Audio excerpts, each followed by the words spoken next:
एक दौर रेडियो का, जब सदाबहार नगमे, देश दुनिया की खबरें, क्रिकेट मैच सुनने के लिए लोग रेडियो से घंटों तक चिपके रहते थे। लेकिन समय का पहिया तो घूमता रहता है, रुकता कहाँ है। और फिर आया एक दौर, रेडियो ने एक नए अंदाज में कदम रखा हमारे स्मार्टफोन्स के अंदर।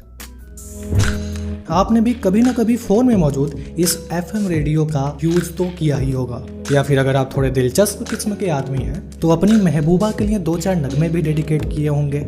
लेकिन इन सबको दरकिनार कर क्या आपके दिमाग में कभी यह सवाल आया कि फ़ोन में मौजूद FM रेडियो बिना ईयरफोन के काम क्यों नहीं करता? आखिर हमारे ईयरफोन में ऐसा क्या है कि बिना इसे घुसाए हमारे फ़ोन का रेडियो काम ही नहीं करता? इस सवाल के जवाब के साथ आपको और भी बहुत सारी बातें जानने को मिलेंगी द क्यूरियस विश्वा के इस नए एपिसोड में। सबसे पहले तो हमें ये जानना होगा कि हमारे स्मार्टफोन में FM रेडियो को काम करने के लिए कौन कौन से चीज़ों की ज़रूरत पड़ती है। हमारे फ़ोन में FM रेडियो चलाने के लिए सॉफ्टवेयर के मौजूद होने के साथ साथ इसके लिए हार्डवेयर का भी मौजूद होना बहुत ही ज़रूरी है। और यही वजह है कि हमारे फ़ोन में पहले से ही एक रिसीवर चिप लगी होती है जिसे हम एक छोटे से रेडियो की तरह समझ सकते हैं। लेकिन सिर्फ इतना ही काफ़ी नहीं है, क्योंकि रेडियो सिग्नल्स को रिसीव करने के लिए यह छोटा सा चिप काफ़ी नहीं होता। इसके लिए ज़रूरत पड़ती है एक एंटीना की, जो कि मैक्सिमम फ़ोन्स में मिसिंग होता है। और यही काम आता है हमारा प्यारा सा ईयरफोन। हमने ये तो जान लिया कि मैक्सिमम फ़ोन्स में कोई एक्सटर्नल एंटीना नहीं होता है, तो ऐसे में रेडियो सिग्नल्स को अच्छे से रिसीव करने के लिए एक्सपर्ट्स ने एक तरीका खोज निकाला कि क्यों ना हमारे ईयरफोन को ही एंटीना में तब्दील कर दिया जाए।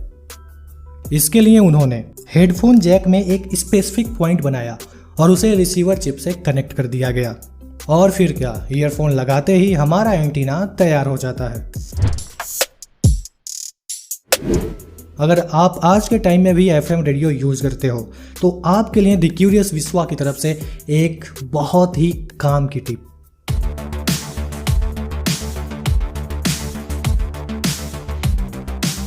तो जब भी आप रेडियो का अच्छे से आनंद उठाना चाहें, मेक श्योर आपके ईयरफोन का वायर लंबा हो। क्या आपने इस बात पे ध्यान दिया है, हमारे स्मार्टफोन से हेडफोन जैक की तरह ही FM रेडियो भी आजकल गायब होता जा रहा है। तो इसके पीछे कुछ एक पॉसिबल रीजंस हो सकते हैं, जैसे कि समय के साथ लोगों का इसमें इंटरेस्ट कम होते जाना, इस रेडियो चिप को हटाकर फ़ोन को अफोर्डेबल बनाना। लेकिन अगर आज के टाइम में भी आप इस FM रेडियो को सुनना पसंद करते हैं तो आपके लिए इस वीडियो में खुशखबरी है। हाल ही में गवर्नमेंट ने एक एडवाइजरी जारी किया जिसमें कहा गया कि सभी कंपनियों को अपने फ़ोन्स में FM रेडियो देना कंपलसरी होगा और ऐसे तरीके भी अपनाने होंगे कि किसी डिजास्टर के समय इन FM रेडियोस का आसानी से लोग यूज कर सकें। क्या आपको पता है कि 13 फरवरी को वर्ल्ड रेडियो डे मनाया जाता है?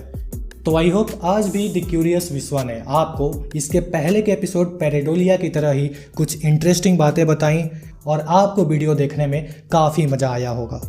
तो आपका इस वीडियो में अब तक बने रहने के लिए तहे दिल से धन्यवाद।